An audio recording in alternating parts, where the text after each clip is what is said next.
ఆంధ్రప్రదేశ్ ఆర్థిక పరిస్థితి దయనీయంగా ఉండడానికి ఎవరు బాధ్యులు?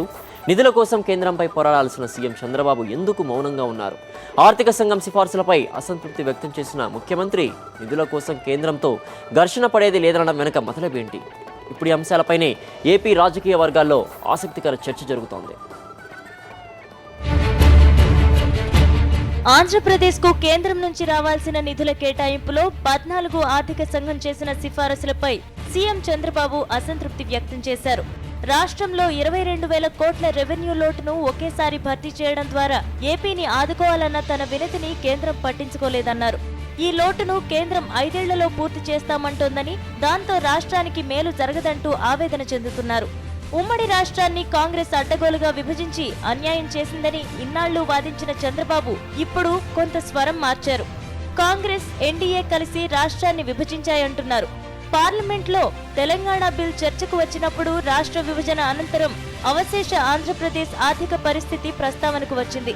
దాంతో విభజన బిల్లులో ఏపీకి కొన్ని హామీలను పొందుపరిచారు.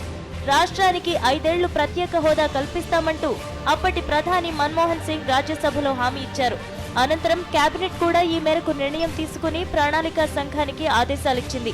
బీజేపీ మాత్రం ఏపీకి ప్రత్యేక హోదా 5 ఏళ్లు సరిపోదని 10 ఏళ్లు ఇవ్వాలంటూ డిమాండ్ చేసింది. తాము అధికారంలోకి వస్తే ఏపీకి 10 ఏళ్లు ప్రత్యేక హోదా ఇస్తామని ప్రకటించింది. వెనుకబడిన ఉత్తరాంధ్ర, రాయలసీమ జిల్లాల అభివృద్ధికి ప్రత్యేక ప్యాకేజ్, పోలవరం ప్రాజెక్టు నిర్మాణం, 14 కేంద్రీయ సంస్థల ఏర్పాటు, మొదటి ఏడాది బడ్జెట్ లోటును భర్తీ చేయడం వంటి హామీలను విభజన చట్టంలోనే పొందుపరిచారు. అయితే ఈ హామీలను అమలు చేయడంలో కేంద్ర ప్రభుత్వం చురుగ్గా వ్యవహరించడం లేదు. రాష్ట్రానికి ప్రత్యేక హోదా అంత సులువు కాదంటూ కేంద్ర మంత్రి వెంకయ్య నాయుడే సన్నాయి నొక్కులు నొక్కుతున్నా సీఎం చంద్రబాబు ఏనాడు స్పందించలేదు. ఉత్తరాంధ్ర, రాయలసీమల అభివృద్ధి ప్యాకేజ్ కి కేంద్రం కేవలం 350 కోట్లు అంటే జిల్లాకు 50 కోట్లు విధిల్చితే కూడా సీఎం మోడీ సర్కార్ను తప్పుపట్టలేదు. ఇక మిగిలిన కేంద్ర హామీల అమలు కోసం సీఎం చంద్రబాబు ఏనాడు ప్రధానిపై ఒత్తిడి పెంచలేదు. ఇప్పుడు 14 ఆర్థిక సంఘం నుంచి ఆశించిన స్థాయిలో ఆర్థిక సహకారం అందకపోయినా చంద్రబాబు కేంద్రంతో పోరాడలేమని, వినతులతో సరిపెడతామనడంపైనే సర్వత్రా విమర్శలు వ్యక్తమవుతున్నాయి.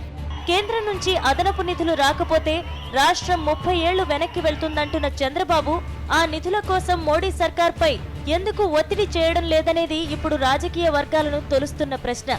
బీజేపీ నాయకత్వంలోని ఎన్డీఏ కూటమిలో టీడీపీ చేరడం, కేంద్ర, రాష్ట్రాల్లో ఉన్న సంకీర్ణ సర్కార్లో ఈ 2 పార్టీలు భాగస్వామిగా ఉండడం వల్లే చంద్రబాబు రాష్ట్ర ప్రయోజనాల విషయంలో మోడీ సర్కార్పై ఒత్తిడి పెంచడం లేదని స్పష్టమవుతోంది. సాక్షి పొలిటికల్ బ్యూరో, హైదరాబాద్.